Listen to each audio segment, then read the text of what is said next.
Hey everybody, HomeSliceHenry here, and in today's video we're taking a first look at a brand new Shadow Legendary Pokemon in the world of Pokemon Go, Shadow Landorus Incarnate.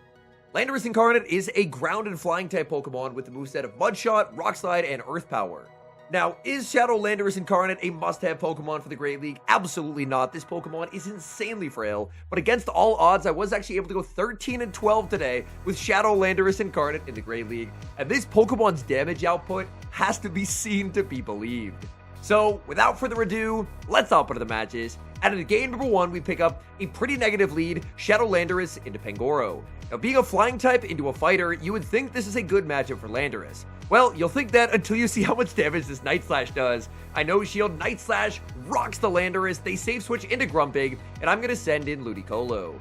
Now, I have not run a lot of Ludicolo this season, so I'm not too familiar with this matchups, but that is by design. I don't think Ludicolo is particularly strong in this meta. The reason it's on this team is because I needed a very strong answer to water types that Landorus wouldn't be able to handle, and the grass water typing for Ludicolo seemed to fit the bill. Unfortunately, Ludicolo was forced to go down 2 shields to 0 in the Grumpig matchup because I couldn't astonish them into Weather Ball range before they were able to make a second Dynamic Punch. Back in comes Pangoro, and Pangoro is about to get absolutely spammed by non-stop Weather Balls. They no-shield the first, but I already have 2 more Weather Balls locked and loaded, and that's going to make life very uncomfortable for my opponent. I'm going to anticipate them predicting the snipe, so I stay in, throw 1 more Astonish, and get the snipe with Landorus. This is going to nullify all of Pangoro's energy, and my opponent reveals in the back, they have Aegislash.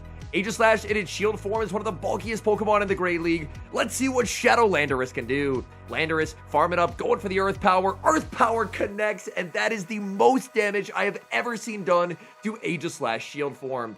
Aegislash barely hangs on to the Rock Slide. I can send in Licky Licky, and there's just no path forward for my opponent in this game. And if I remember correctly, my opponent realizes this. They go for a Shadow Ball as they get KO'd, and that's a good game.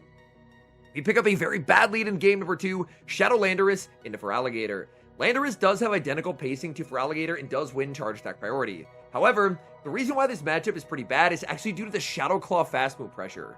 Look at Landorus' HP bar. Landorus is getting absolutely melted by these Shadow Claws. I'm anticipating my opponent will throw right away, so I go for a catch onto Ludicolo. Ludicolo is a pretty terrible safe swap. It's a very inflexible Pokemon. However, in this scenario, thank goodness, they did not have a hard answer to Ludicolo, like an Altaria or something like that, and instead they actually bring out Diggersby. Diggersby is a pretty bad matchup into Ludicolo, so if they're bringing this in, then they're just triple weak to the Pineapple. Ludicolo always going to be no shielding, as 2 Fire Punches will not be enough to secure the knockout. My opponent ended up shielding the first, which means my path is now clear to go for a Leaf Storm. Another Fire Punch is going to land. I make the Leaf Storm, and I'm just firing off this charge attack as soon as I get it. I want to guarantee this damage onto my opponent.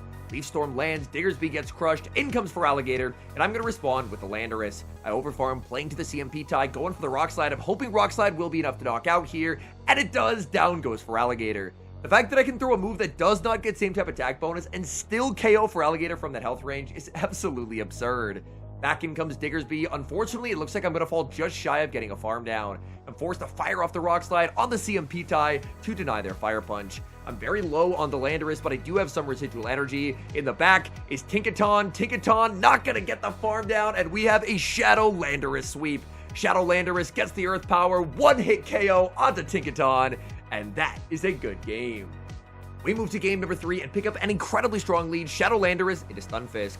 Stunfisk forced to pivot out into Feraligatr. They are completely walled there, and I respond with Licky Licky. I did give my opponent a pretty massive energy head start, but I'm counting on the fact that Shadow Landorus energy should be pretty valuable in this game. Having that ground plus rock coverage means that outside of a few select matchups, you're almost always going to be able to hit for neutral damage. This Feraligatr is still very healthy, and that's a bit of a problem. I fire off the Body Slam, my opponent puts up the shield, and suddenly, I feel like I'm in a very good spot. Now, I just go for the Shadow Ball. Shadow Ball will not take the knockout, but I have a Ludicolo in the back, so I don't really need switch advantage. Instead, I would much rather just get a big farm down with Shadow Landorus. In comes Shadow Landorus, able to get the Mud Shot down. In the back is Altaria, and this poor Altaria is about to get absolutely shredded. Rock Slide is shielded, but there's more where that came from. Shadow Landorus just so far ahead. Altaria is going to get absolutely destroyed by the Rock Slide, and now I can send in Ludicolo. This is Ludicolo's worst meta matchup into Altaria, but the good news for me is that because the Rock Slide did so much damage, I can now Astonish them into Weather Ball range. In comes Stunfisk. Stunfisk not able to catch the Weather Ball, and that means Leaf Storm is going to land. Leaf Storm should put them into perfect Astonish farm down range. Ludicolo, the Dancing Pineapple, doesn't have to shield a thing here as they go for Discharge. Ludicolo gets the farm down. I believe that a Leaf Storm will actually do more, and I'm at -2 attack, so I will go for the double resisted Leaf Storm here. Leaf Storm knocks out Altaria and takes the win. We move to game number 4, Shadow Landorus into Galarian Corsola. This is a pretty terrible lead. I'm going to throw 2 Mud Shots and then transfer that Astonish onto Licky Licky. Licky Licky is going to be answered with Empoleon, and honestly, this is a pretty good matchup for Licky Licky. I was expecting to see a lot worse behind a Corsola to respond to a Licky Licky save switch, but it appears my opponent has not honestly protected the Corsola particularly well against a lot of the normals. Here, I will have to fire off my Shadow Ball as soon as I get there, because if I tried to go for good timing, my opponent would outpace, and I would be forced to go down a shield. They'll exit with a ton of residual energy, but I'm hoping to go for a 1-shield Mud Shot down with the Shadow Landorus.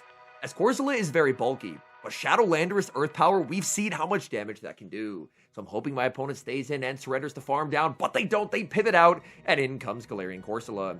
That's a very smart play from my opponent. Had they given me that full farm down, the game could have gotten out of hand very quickly. But instead, Corsola lands the Nightshade. I'm going to go for a shield here, which is crazy to use the final shield on a Pokemon that isn't Shadow Landorus. But I just want to get as close to 100 energy as possible and farm them into Weather Ball range. Now my opponent cannot afford to shield the Corsola. They still have the Protect Shield to hide behind, but I have so much energy on this Ludicolo. In the back, it's a Quagsire, and this game seems winnable. I undertap, Weather Ball bait is successful. In comes the Landorus, and let's see this damage. This is a neutral Earth Power. Landorus charging up, Earth Power connects, and oh my goodness, Quagsire barely hangs on. They farm up 1 shy of the back-to-back Aqua Tails. Aqua Tail is going to take the knockout. In comes Ludicolo, but I don't take the KO. They live the Astonish on 1 HP. I'm going to hard predict the switch, so I click the Weather Ball. In comes Empoleon, and we get the call right. Now the game comes down to this. Can I survive a Mud Shot? In comes Quagsire. We survive the Mud Shot on 1 HP, and we're able to escape with the win. We pick up a pretty terrible lead in the next match. Shadow Landorus into Guzzlord. This team is very, very weak to Guzzlord. My opponent ends up throwing on alignment there, presumably because if they tried to throw on 5, I would have gone for a catch onto the Licky Licky. People really like shielding moves from Shadow Landorus, so I will go for a Rock Slide bait. And unfortunately, my opponent ends up calling it. That's really not ideal. I try for the catch. My opponent holds onto the energy. They're going to send in a Tinkaton. And the good news for me is I'm up a ton of energy on Licky Licky. But the bad news is that Guzzlord is loaded. My opponent actually respects an Earthquake to my surprise. So they put up a very early shield on Tinkaton. Tinkaton unleashes Gigaton Hammer. Licky Licky survives, but not by much. Unfortunately, I will be forced to fire off the Shadow Ball just to burn the switch clock. Shadow Ball not going to do a ton of damage. Timer's up. In comes Landorus. Landorus makes the Earth Power winning charge attack priority as Tinkaton makes it to Gigaton Hammer. Earth Power would easily take the knockout. My opponent does put up the shield, and Earth Power does get the debuff. At this point of the match, I just have to fully sacrifice the Landorus and trust in the fact that Ludicolo will be able to 1v3. But considering they have so much energy on the Guzzlord, I think I'm going to be in a very bad spot. Guzzlord, if they bait me, and they do, they should be 1 off of the Sludge Bomb, so I go for the catch, and I get the catch onto Licky Licky. Maybe there's still a chance. Unfortunately, I didn't catch a Sludge Bomb. Instead, I catch a Brutal Swing that's undercharged, and I get farmed down. Back in comes Ludicolo. Ludicolo should be able to Astonish down, but I'm going to lose a lot of HP as Brutal Swing is going to connect. So I exit with a ton of energy on the Ludicolo. My opponent sends in Stunfisk, and I farm up. Go for the Leaf Storm, and they catch it onto Tinkaton. That is a very nice catch from them. I threw 2 there because I felt that 1 in a Leaf Storm was too obvious, and unfortunately, it appears that it was too obvious to throw 2 in the move, as my opponent does get the game-winning catch. I'm able to land a Weather Ball, but I would need to make it to another Leaf Storm, and I just simply don't have the HP remaining on Ludicolo. Discharge is going to land, Stunfisk farms down, and unfortunately, we lose a heartbreaking game. We pick up a terrible lead in the next match, Shadow Landorus into Shadow Bug Bite Fortress. Now you may be wondering, Henry, you resist Bug Bite. How is this a terrible matchup? Well, look at the health bar on my Landorus. My Landorus is getting eviscerated by these Bug Bites. Here my opponent makes a massive misplay. They CMP tie on 16. That is one short of a Rock Tomb, so I knew that it was very safely not going to be a Rock Tomb, just a Sand Tomb. So instead, I'm able to no shield, and now with 2 shields and a ton of energy on Licky Licky, things are suddenly looking a little bit better. The bad news for me is that Shadow Fortress is going to be an absolute pain to get rid of. I fire off Body Slam after Body Slam onto the Furret. The fact that they banked a ton of energy on that Fortress before pivoting out is going to make my life very difficult in the end game. While this Body Slam will not knock out the Furret, it will put the Furret very low, and that is good news for me, because I'm going to try and go for a Mud Shot down with the Landorus. My Landorus is already very, very low, but I should be able to survive the Sucker Punch, and now I'm very close to the Rock Slide. Back in comes Fortress. I go for the Rock Slide, hoping my opponent will let it go, but Shadow Fortress players always double shield. They put up the shield. In comes Ludicolo. Huge timing error from my opponent, and they end up throwing on alignment. I get an entire Astonish for free. They go for the Sand Tube. I make the Weather Ball, and suddenly the Fortress is gone. I have a pretty healthy Ludicolo. I'm up a shield. In the back is Unova Stunfisk, and this game is going to be a win. As Ludicolo makes it to the Leaf Storm. The Leaf Storm will not quite take the one-hit KO here, but it's going to do so much damage. Oh, never mind. With the Astonishes, it does take the one-hit knockout, and that's a good game. We pick up a great lead in the next match, Shadow Landorus into Weezing. My opponent safe switches into Shadow Feraligatr, and I stay in to fire off the Rock Slide. Shadow Feraligatr definitely going to be a lot more difficult here, just because the Shadow Feraligatr, I believe, can actually 2-shot the Licky Licky. So I send in Licky Licky, click no shield, but watch this Hydro Cannon damage. That Hydro Cannon damage is absolutely monstrous. That's going to force me to go down a shield, and that does put me in a pretty awkward spot. I'm going to throw 2 rollouts. I believe I've now done enough damage that I can knock out the Feraligatr here with the Shadow Ball. So I fire off the Shadow Ball, Feraligatr no shields, they survive on 1 HP, and they pivot into Galarian Weezing. Even though Landorus into Weezing should be a pretty good matchup on paper, if the Weezing gets up energy, even a brutal swing would do insane damage to Shadow Landorus. I'm able to land a Shadow Ball, I no-shield Licky Licky as my opponent knocks me out with the Sludge, and now I'm going to have to bring back in the Landorus. Landorus has already taken so much damage throughout the course of this battle, I really have to hope that my opponent is not on Brutal Swing. I put up the shield, they're on Overheat, my opponent pivots into Primeape, and I'm going to be going for a bait. Earth Power with Oko, they have to put up the shield. Rock Slide gets no shielded. Somehow my opponent calls the bait, and we may actually lose this game. That felt like the safest bait call of all time for me, because if they no shield, they just die to the Earth Power, but my opponent gets it right somehow, and we could still be in a pretty awkward spot. Weather Ball will force the shield. Primeape gets damage registration error as my Astonish never lands. That is very bad for me. Close combat will take the knockout. In comes Landorus. They send to the Weezing, and I cannot let them reach a Sludge. I'm low enough that even a Sludge would knock me out. I fire off the Rock Slide. That takes the KO. My opponent still has the 1 HP Feraligatr, and they bring in the Primeape. Primeape gets farmed down. They don't make a move. That game got so much closer than it should have been because of that Astonish not registering onto the Primeape. But thank goodness, Landorus, very low HP, still able to take the knockouts and get the win. We see the worst case lead in the next match, leading Landorus into Ceilo. At this point, this game is basically just lost. I save switch Licky Licky, they bank energy on Ceilo, and then send in a Volt Switch Fortress. I'm fully expecting at this point that I cannot win this game. There is realistically no way for me to ever beat that Ceilo. Ceilo is just too consistently neutral into this team. Anytime you're team building around something spicy, and Shadow Landorus definitely fits the bill, there's going to be certain Pokemon that you have to be weak to. Because spicy Pokemon just have too many weaknesses. That's part of what makes them spicy rather than like a strong meta Pokemon, is they just lose to a lot of stuff. And unfortunately, Ceilo is a pretty big problem here. Back in comes the Ceilo. I fire off the Body Slam. I'm just trying to get whatever damage that I can onto this Pokemon. Unfortunately, I'm debuffed, so my Body Slam does less than nothing, and my opponent will fire off their own Body Slam and knock me out. I've successfully won switch advantage, so I now have Ludicolo on the Ceilo, but unfortunately, Ceilo is just too far ahead on energy, and they just have too much neutral spam. Body Slam after Body Slam crashing into the Ludicolo, and the bad news for me is that my opponent is nowhere close to Weather Ball range. I can't afford to even take a single Powder Snow on the Shadow Landorus. It's simply too frail. So I have to do whatever it takes, commit whatever resources are necessary to neutralize the Ceilo. Ceilo puts up the first shield. I'm going to shield right back. I will undertap the Weather Ball, hoping that it's going to be enough to secure the knockout. Weather Ball onto the Ceilo does not take the knockout in the back. They have a Gourgeist, and unfortunately, it was just never meant to be. Landorus had no play into this team once the Fortress was KO'd, because Gourgeist just strictly wins that matchup. Gourgeist incinerates down the Landorus, and we will resign the match. We move to the final match, picking up a terrible lead, Shadow Landorus into Jellicent. but to try and go for the catch after their 5th hex and they throw on 4. This is a calculated alignment throw from my opponent.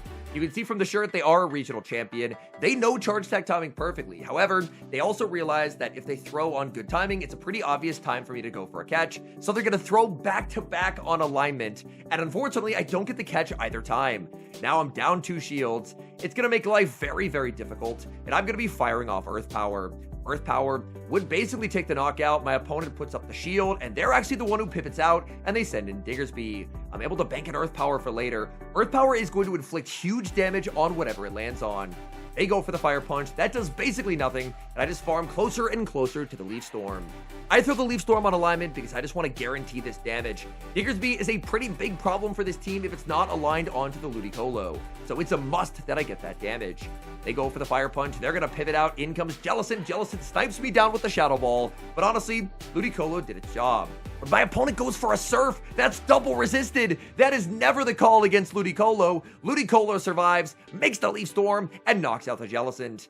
What does my opponent have in the back? Their Diggersby is very, very low. They're going to have to show third. In the back, it's a Wigglytuff. Let's see this damage. Shadow Landorus going for the Earth Power. Devastating damage onto Wigglytuff. They snipe with a Fire Punch on Diggersby, but the damage is already done. Now, I can send in Licky Licky, go for a monster rollout down, and exit with all the energy that I'll need to KO the Wigglytuff and win the game. Man, Wigglytuff, normally a big problem for a lot of teams that I end up running, but in this scenario, we're able to handle it no problem because that Earth Power damage was absurd. Body Slam knocks out the Wigglytuff, and that's a good game. If you had told me when I first saw the Shadow Pokemon get announced that I was going to go positive on the day at 3,000 ELO with Shadow Landorus, I would not have believed you. This is a Pokemon with an attack stat above 140 that unfortunately does not have the greatest set of charge attacks. Landorus would really appreciate a cheaper ground move. Earth Power does insane damage, but unfortunately 7 to the first, and I know that it can make Rock Slide every 10 turns, which is pretty fast, but against some of those bulkier Pokemon like the Glaring Corsolas of the world, you need same type attack bonus damage. And that 7 to the first unfortunately feels a little bit unviable when you're a Pokemon as glassy as Shadow Landorus. I know that Landorus Therian form does have access to Sandsear Storm, so it would be nice if the Incarnate form also got access to that move, because we know from Master League, Sandsear Storm is a pretty incredible move. It debuffs the opponent's attack, which is really helpful when you're a Pokemon that has no bulk to speak of. So if they do ever give the Incarnate forms access to the legacy moves that the Therian forms have, I will definitely revisit this Pokemon. Because this Pokemon, while it's by no means a greatly viable Pokemon, that damage output is pretty absurd. Anyways, thank you guys so much for watching today's video. If you enjoyed it, please do help support the channel by leaving a like on the video and subscribe to the channel if you have not. And an extra special thank you as always to our channel members here on YouTube. The support you guys provide to the channel is so appreciated, so thank you guys so very much. And until next time, I've been HomeSliceHenry.